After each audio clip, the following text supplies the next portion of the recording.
नमस्कार मित्रों, मैं अनुज कुमार आपका हार्दिक स्वागत करता हूं। पिछली वीडियो में मैंने आपको हिंदी साहित्य के आदिकालीन साहित्य, रासो साहित्य, सिद्ध साहित्य, नाथ साहित्य के बारे में बताया था। आज हम आपको बताएंगे जैन साहित्य के बारे में।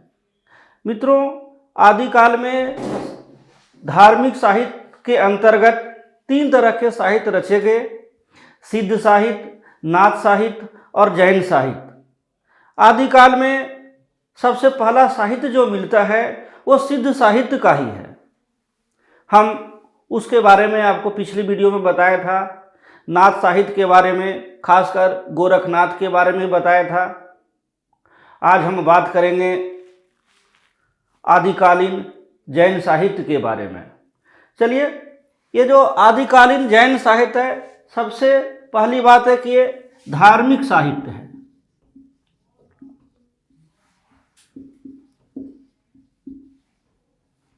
धार्मिक साहित्य है। इसकी भाषा जो है अपभ्रंश है। अपभ्रंश मैंने ये आपको बता चुका हूं कि अपभ्रंश का काल जो है 500 ईस्वी से 1000 ईस्वी तक। कुछ विद्वान 500 ईस्वी से 1100-1200 ईस्वी तक भी मानते हैं। खैर, अपभ्रंश का जो मुख्य पीरियड है, अधिकतर विद्वान कहते हैं कि इसकी अवधि 500 ईस्वी से 1000 ईस्वी तक है। जी आइए, धार्मिक साहित्य, आदिकालीन जैन साहित्य धार्मिक साहित्य है। इसकी भाषा अपभ्रंश है। जैन परंपरा के जो है प्रथम कवि जो है स्वयंभू है। जैन परंपरा के प्रथम कवि स्वयंभू है।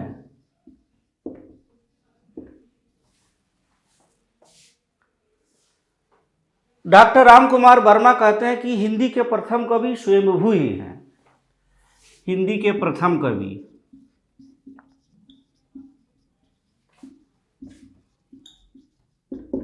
स्वयंभू, ये कहने वाले डॉक्टर राम कुमार वर्मा है। वर्मा, ये बड़ा मेन प्रश्न है कि स्वयंभू को हिंदी का प्रथम कवि किसने कहा है, तो डॉक्टर राम कुमार वर्मा ने। इनका जो समय है 8वीं शताब्दी के हुए हैं। मुख्य रूप से इनका जो है 8वीं शताब्दी का माना जाता है। 8वीं शताब्दी है। इनकी जो सबसे प्रमुख रचना के बारे में आपको हम बताएंगे। इनकी कितनी रचनाएं हैं और इनको क्या कहा जाता है, वो हम स्वयंभू के बारे में आपको बताने वाले हैं। चलिए, स्वयंभू।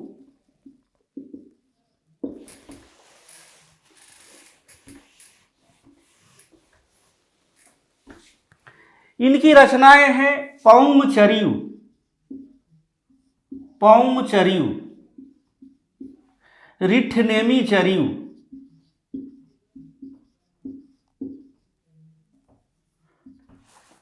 पौमचर्यु। दूसरा प्रमुख ग्रंथ है रिठनेमीचर्यु।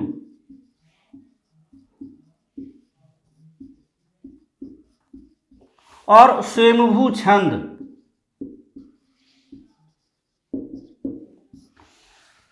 मित्रों, तो पौमचर्यु में जो है भगवान राम के बारे में बताया गया। इसमें राम कथा, रामायण की कहानी है। राम कथा एक्चुअली जैन ग्रंथ में, जैन साहित्य में भगवान राम पर जो काव्य लिखे गए या भगवान राम को पौम कहा गया है। जैन साहित्य में भगवान श्री राम को पौम कहा गया है। ये पौम जो है पद्म है। पद्म मतलब कमल होता है, वही अपभ्रंश में पौम कहा गया है। तो जैन साहित्य में भगवान राम को पौम कहा गया है, जिसमें भी पौमचर्यु सियाचर्यम, रामचर्यम और भी ग्रंथ लिखे गए, उसमें भगवान राम की कहानी है।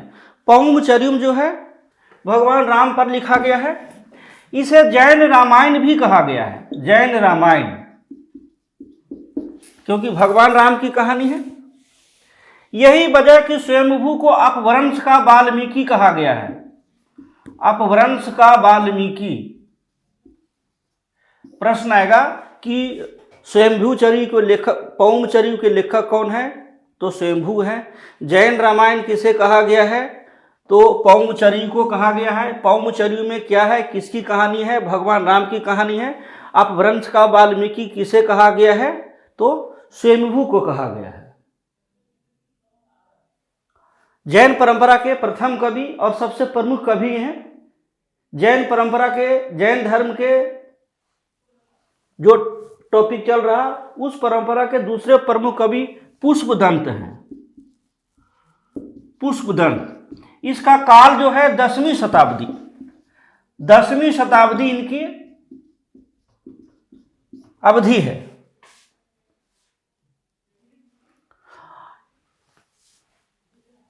इनको अपभ्रंश का व्यास कहा गया है, अपभ्रंश का व्यास।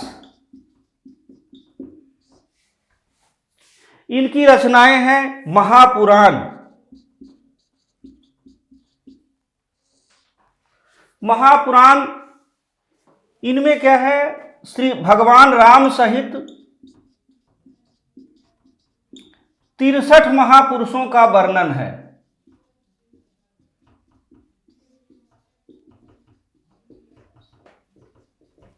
महापुराण में राम सहित, भगवान श्री राम सहित 63 महापुरुषों का वर्णन है। पुष्पदंत को अपभ्रंश का व्यास कहा जाता है। इनकी जो अवधि है 10वीं शताब्दी है। हम पुष्पदंत के बारे में और भी बताने वाले हैं। पुष्पदंत हिंदी साहित्य में, जैन साहित्य में पुष्पदंत का अत्यंत प्रमुख स्थान है। इन्हें भाषा की जड़ भी कहा गया है, भाखा की जड़, भाखा की जड़ पुष्पदंत को कहा गया है। पुष्पदंत को अपभ्रंश का भवभूति भी कहा जाता है, या हिंदी का भवभूति। लीजिए, हिंदी का भवभूति, भवभूति, हिंदी का भवभूति भी कहा जाता है। इन्होंने अपने को, इन्होंने यानी पुष्पदंत ने अपने को 2-3 नाम से भी पुकारते हैं। इन्होंने स्वयं को अभिमान मेरु भी कहा है, अभिमान मेरु। देखिए, इन्होंने अपने को कविकुल तिलक भी कहा है, कविकुल तिलक। ये इनकी 2 उपनाम अत्यंत फेमस है। बाकी हिंदी का भवभूति तो कहा ही जाता है। भवभूति संस्कृत के महान साहित्यकार हैं, नाटककार हैं। उनकी रचना उत्तर रामचरित है, मालती माधव है, महावीर चरित है। तो पुष्पदंत को हिंदी का भवभूति भी कहा जाता है। इन्होंने अपने को अभिमान मेरु, कविकुल तिलक भी कहते हैं। इनकी रचना है जसहर चरियु, दूसरी रचना जसहर चरियु, चरियु। और इनकी एक रचना और है नाय कुमार चरियु, नाय कुमार चरियु। जसहर चरियु में हिंसा के दुष्परिणाम के बारे में बताया गया है। ये आपको पुष्पदंत के बारे में जानकारी दिया मैंने।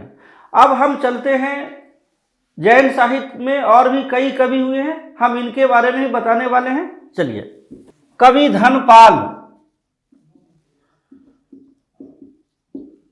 इनकी रचना भविष्यत कहा है, भविष्यत कहा, जो सही मायने में भविष्यत कथा है, भविष्यत कथा है। धनपाल जैन साहित्य के एक प्रमुख कवि हैं। इनकी जो समय है, अवधि है, 10वीं शताब्दी है, 10वीं शताब्दी। ये बाक्पति मुंज के दरबारी थे, दरबारी कवि थे। ये बाक्पति मुंज के दरबारी कवि थे। इनका जो समय है 10वीं शताब्दी है। इनकी उपाधि सरस्वती है। पूछता है सरस्वती कि आदिकाल के किस कवि को सरस्वती कहा गया है, किसका उपनाम है, तो कवि धनपाल का है।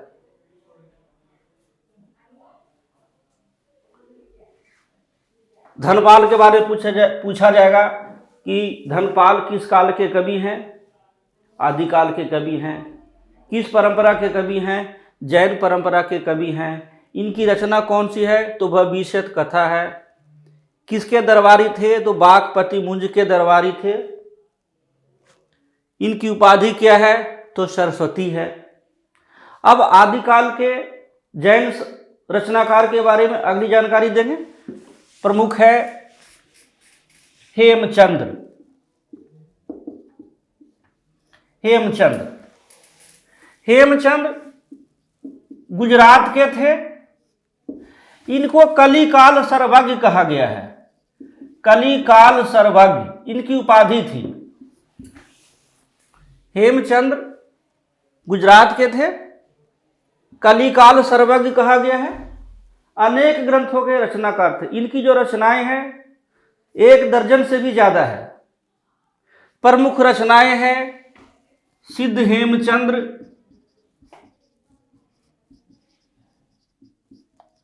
शब्दानुशासन, खाली शब्दानुशासन भी कह सकते हैं। छंदानुशासन दूसरी पुस्तक है, छंदानुशासन, कुमारपाल चरित्र,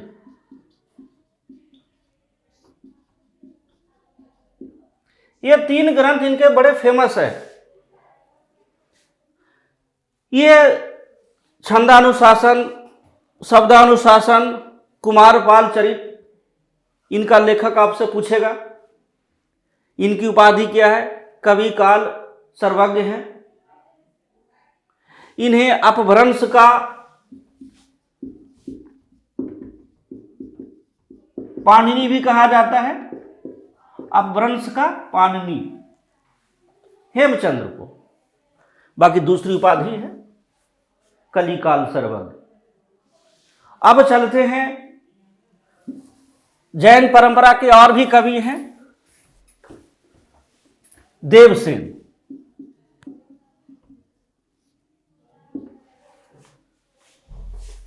इनका काल भी है 10वीं शताब्दी है।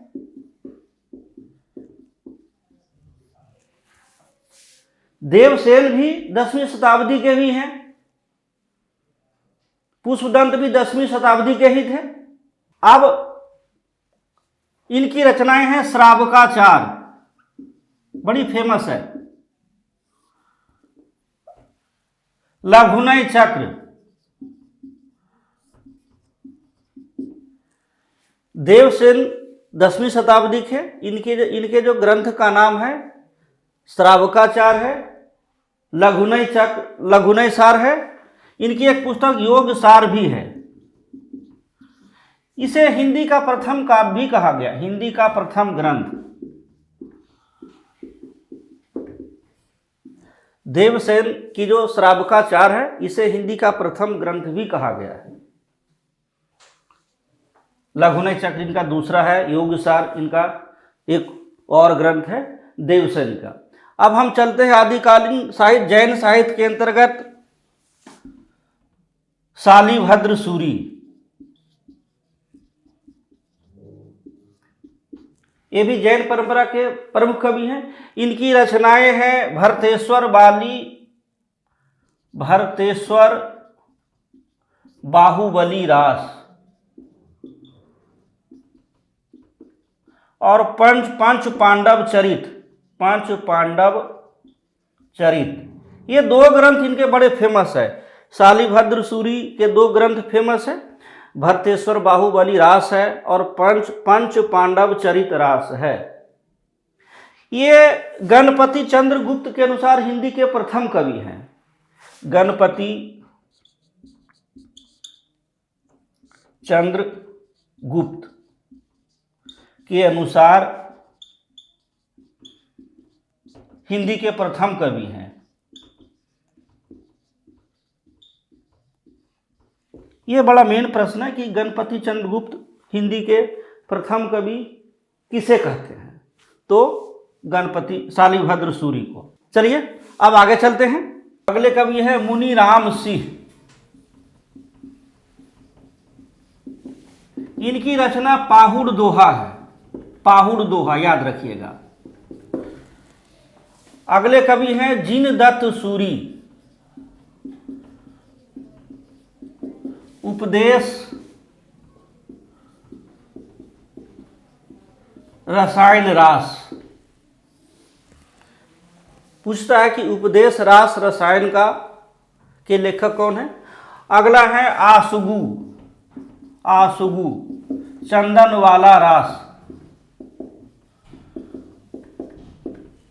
ये जो मित्रों रास साहित्य है, रास साहित्य जो है ये जैन साहित्य के अंतर्गत रचा गया। जिसमें रास लगा हो वह मानिए कि जैन साहित्य है,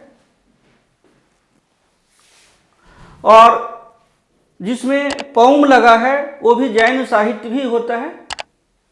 ठीक है, और भी जैन साहित्य रचे गए, जिसे जैन साहित्य की और भी रचनाकार हैं, जैसे विनय चंद्र सूरी।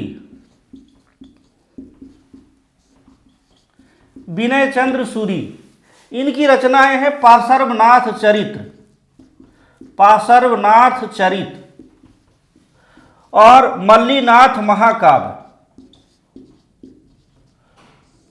मल्लीनाथ महाकाव्य ये दो ग्रंथ जैन साहित्य में बड़े फेमस हैं, पार्श्वनाथ चरित्र और मल्लीनाथ महाकाव्य। जैन साहित्य के अंतर्गत चरित्र भी लिखे गए हैं, रास भी रचे गए, पौम नाम से ग्रंथ भी लिखे गए। मित्रों, मैं उम्मीद करता हूं कि जैन साहित्य के अंतर्गत आपको जो कुछ बताया वो आपको समझ में आ गया होगा। प्रायः सभी एग्जाम में CTET, UPTET, UGC NET, TGT, पीजीएट, पीजीटी, केबीएस, यूपीएसआई, लेखपाल, वीडियो इत्यादि एग्जाम में इससे प्रश्न पूछे जाएंगे। हमने आपको तथ्यपरक जानकारी बता दिया। नमस्कार।